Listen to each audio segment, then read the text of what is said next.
சோழவள நாட்டில் ஒருவனுக்கு உணவு இல்லையே இந்த ஜகத்தினை அழித்திடு என்றார் முண்டாசு கவிஞன் பாரதியார்.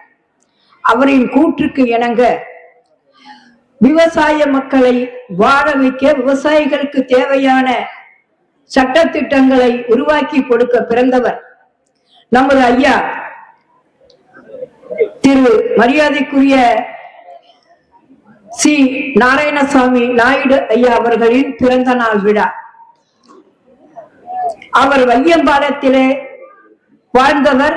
கோவையில் உள்ள அருகாமையில் உள்ள கருங்காலிப்பாளையத்திலே பிறந்தவர் என்று நான் அறிந்தேன்.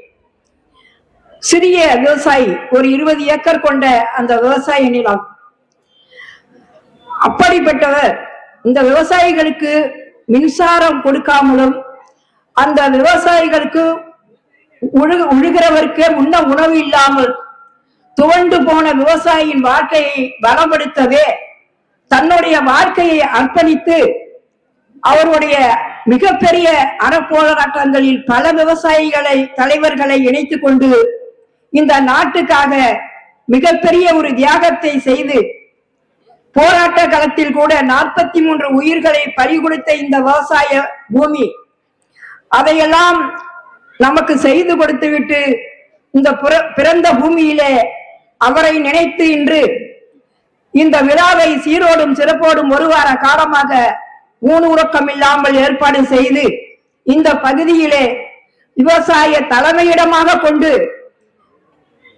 இந்த விவசாய சங்கத்தை கண்ணும் மணியுமாக இமியுமாக வழிநடத்தி வந்தாரை வரவேற்று வயிற்றுக்கு உணவும் தந்து பாசமும் அன்பும் சேர்ந்தே வழங்கி எங்கள் தந்தையாக, அண்ணனாக, ஆசானாக, விவசாய பூமியினுடைய உயிராக ஊனாக இருந்து வருகிற எங்கள் பாசத்துக்குரிய மரியாதைக்குரிய அருமை அண்ணன் GK மணி என்கின்ற தியாக தலைவர் அவர்களை பெயர் சொல்றதுக்கு எனக்கு கொஞ்சம் கூச்சமா இருக்கும். இந்த மேடையில அமர்ந்திருக்கின்ற, எனக்கு முன்னே உரையாற்றி அமர்ந்திருக்கின்ற அரும்பெரும் நிர்வாக பெருமக்களே, ஒவ்வொருடைய பெயர்களை என்னால் சொல்வதற்கு டைம் இல்லை.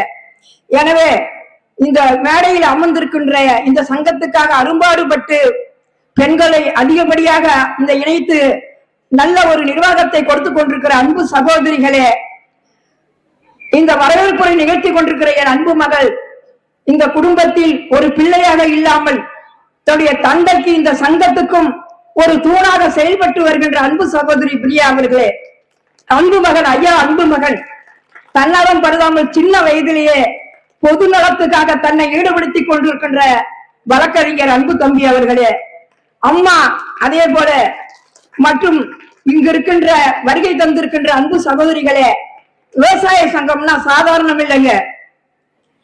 ஒரு சோறு உழைக்கும் சோழவள நாடு. பசி பசி என்று பிறந்த மனிதன் ஒரே ஒரு முறை தமிழ்நாட்டு உலகத்துல பிறக்கிறான், ஒரே முறை பிறக்கிறான், இறக்கிறான். அந்த ஒருவனுக்கு என்ன தேவை? ஒரு ஜான் வயிற்றுக்கு சாப்பாடு தேவை.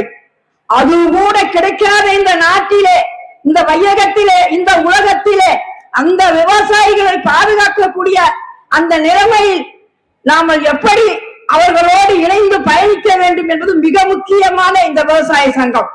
இந்த சங்கம், இந்த விவசாயி, அந்த உணவு இருந்தால்தான் நம் உயிர் வாழும், நம் உணர்வு இருக்கும், நமக்கு சிந்தனை இருக்கும். 2 நாள் சாப்பிடாம இருந்து பாருங்க, நமக்கு ஏதாவது யோசிக்க முடியுமா நினைச்சு பாருங்க. அப்படி சோறு இல்லாமல் சுருண்டு உருந்து செத்தான் விவசாயிங்க. அந்த விவசாயி இன்னைக்கு அழிஞ்சிடக்கூடாதுங்கிறதுக்காக நம்ம ஐயா விட்டு போன பணிகளை, நம்ம மேதோகும் மரியாதைக்குரிய அருமை ஐயா விட்டு போன பணிகளை தொட்டு தொடங்கக்கூடிய ஒரு மிகப்பெரிய ஒரு தலைவன் இரவு பகலாக உறங்காமல் உண்ணாமல் உழைத்து உழைத்து களைத்து போகாமல் உழைக்கிறதுக்கு தயாரா இருக்கிறாருன்னா அவர் பின்னால போறதுக்கு நம்ம தயாரா இருக்கணும் என்று சொல்லி இந்த இனிய நிகழ்ச்சியிலே கலந்து கொண்ட அனைவருக்கும் என் மனமார்ந்த நன்றியை வணக்கத்தையும் தெரிவித்துக் கொள்கிறேன். ஐயா அடிகளார் குருஜி அவர்களே, பெயர் விட்டு போனாலும் மன்னித்து விடுங்கள், அடுத்தவருக்கு வழிவிட வேண்டும் என்று நான் சுருக்கமாக பேசி விடைபெறுகிறேன். நன்றி, வணக்கம்.